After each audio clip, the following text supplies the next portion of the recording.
বাংলাদেশ থেকে আগত জাতীয় নাগরিক পার্টির নেত্রী নেতা কর্মীবৃন্দ, আসসালামু আলাইকুম। আজ ঐতিহাসিক ৩রা আগস্ট আমাদের ১ বছর পার হচ্ছে। এই ৩রা আগস্টে ঠিক ১ বছর আগে, ঠিক ৩৬৫ দিন আগে আমরা এই শহীদ মিনারে সমবেত হয়েছিলাম। আপনাদের সহ বাংলাদেশের মানুষ, এই ঢাকা শহরের মানুষ নেমে এসেছিল এই শহীদ মিনারে। এই শহীদ মিনার থেকে আমরা ঘোষণা করেছিলাম ফ্যাসিবাদী ব্যবস্থা বিলোপে সেই ঐতিহাসিক ১ দফা। এই ঐতিহাসিক ১ দফা কোনো ব্যক্তির পক্ষ থেকে নয়, কোনো দলের পক্ষ থেকে নয়, কোনো সংগঠনের পক্ষ থেকে ঘোষণা করা হয় নাই। সেই দিন ১ দফা ঘোষণা করা হয়েছিল বাংলাদেশের জনগণের পক্ষ থেকে, বাংলাদেশের অভ্যুত্থানকারী ছাত্র জনতার পক্ষ থেকে। ১ দফার প্রকৃত ঘোষক হলেন বাংলাদেশের জনগণ, বাংলাদেশের অভ্যুত্থানকারী ছাত্র জনতা এবং আমাদের শহীদ ভাই ও বোনেরা। আমাদের এই ১ দফা ঘোষণার একটা ঐতিহাসিক প্রেক্ষাপট ছিল। 1/11-এর সময় থেকে আওয়ামী ফ্যাসিবাদের ভিত্তি তৈরি করা হয়েছিল।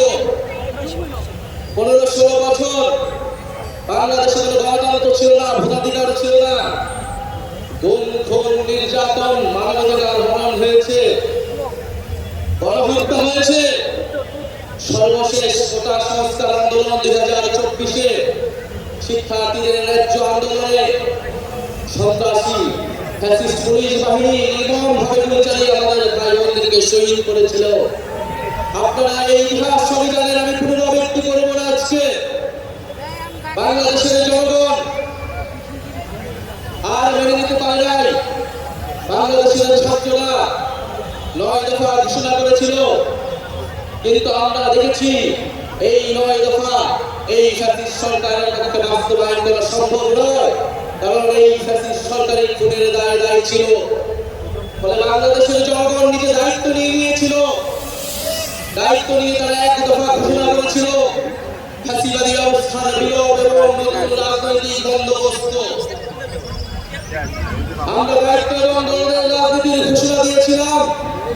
আমরা সাম্য, মানবিক, মর্যাদা এবং সামাজিক সুবিচারের ঘোষণা দিয়েছিলাম।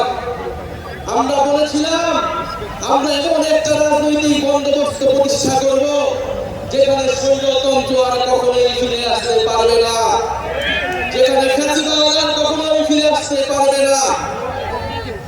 আমরা জুলাই পদযাত্রায় দেশের বিভিন্ন জায়গায় বলেছি ফ্যাসিবাদী সরকারের পতন হয়েছে, বন্দোবস্তের বিলোপ আমরা ঘটাতে পারিনি।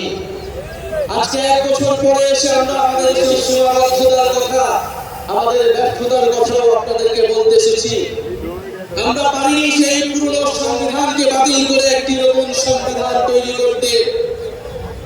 আমরা পারিনি যে ফ্যাসিবাদী বন্দোবস্তের যে ক্ষমতার স্তম্ভ ছিল, যে দুর্নীতি পরায়ণ অধিকার ব্যবসায়ী ছিল, যে লুটেরা অর্থনীতি ছিল, সেই অর্থনীতিকে ভেঙে দিতে। আমরা পারি নাই যে ফ্যাসিবাদী ব্যবস্থার যে সাংস্কৃতিক ভিত্তি ছিল, গণমাধ্যম থেকে শুরু করে বিভিন্ন জায়গায় যে স্বৈরাচারের দোসররা ছিল তাদেরকে সম্পূর্ণভাবে পরাজিত করতে। আমরা পারি নাই সেনাবাহিনী সহ প্রশাসনকে জনগণের প্রতিষ্ঠান হিসেবে গড়ে তুলতে। আমরা আমাদের ব্যর্থতার কথা স্বীকার করেই আজকে আমরা এই শহীদ মিনারে সমবেত হয়েছি আমাদের ভবিষ্যৎ কর্মসূচি নির্ধারণ করতে, আমাদের ভবিষ্যৎ বাংলাদেশের জন্য শপথ নিতে। সংগ্রামী সাথী ও বন্ধুগণ, এত ১ বছর আগে, বিগত ১ বছর আগে ১ দফার ঘোষণায় আমাদের সাথে অনেক পক্ষ ছিল। আজকে যারা নেই, আমরা আজকে দিনে তাদেরকে স্মরণ করছি। জুলাই গণঅভ্যুত্থানে অংশগ্রহণ করা ফ্যাসিবাদ বিরোধী সকল রাজনৈতিক দল, সকল ছাত্র সংগঠন, আমাদের শিক্ষা প্রতিষ্ঠান, স্কুল, কলেজ, মাদ্রাসা, প্রাইভেট, বিশ্ববিদ্যালয়, আমাদের নারীরা, আমাদের প্রবাসী ভাই বোনেরা, আমাদের সর্বোপরি শহীদ হয়েছে যে সকল ভাই বোনেরা, তাদের পরিবারের সদস্যবৃন্দ এবং আহত যোদ্ধারা এবং বাংলাদেশের প্রতিটি প্রান্তে যারা জুলাই গণঅভ্যুত্থানে অংশগ্রহণ করছেন, তাদেরকে স্মরণ করে আমি আমার বক্তব্য শুরু করছি আনুষ্ঠানিকভাবে। এই বক্তব্য একটু দীর্ঘ হবে, আপনারা মনোযোগের সহিত শুনবেন। আমরা ভবিষ্যতে কি রাজনীতি করব, আমরা কেমন বাংলাদেশ তৈরি করতে চাই, তার উপকল্প আছে আজকের এই বক্তব্যে। প্রিয় বাংলাদেশ, আজ থেকে ঠিক 1 বছর আগে এই শহীদ মিনারে দাঁড়িয়ে আমরা ফ্যাসিবাদী শাসন ব্যবস্থার পতনের ডাক দিয়েছিলাম। ছাত্র শ্রমিক জনতার বিপুল আত্মত্যাগের বিনিময়ে আমরা ফ্যাসিবাদী শাসনকে পরাজিত করে এক অবিস্মরণীয় বিজয় অর্জন করেছিলাম। আমাদের সুস্পষ্ট এক দফা দাবি ছিল, আমরা ফ্যাসিবাদী ব্যবস্থার বিলোপ করে এক নতুন রাজনৈতিক বন্দোবস্ত করতে চাই। কেবল এক ফ্যাসিবাদী শাসক হটিয়ে আরেক ফ্যাসিবাদী ব্যবস্থার উত্থানের সম্ভাবনাকে জিয়ে রেখে আমরা নিশ্চিন্তে ঘরে ফিরতে পারি নাই।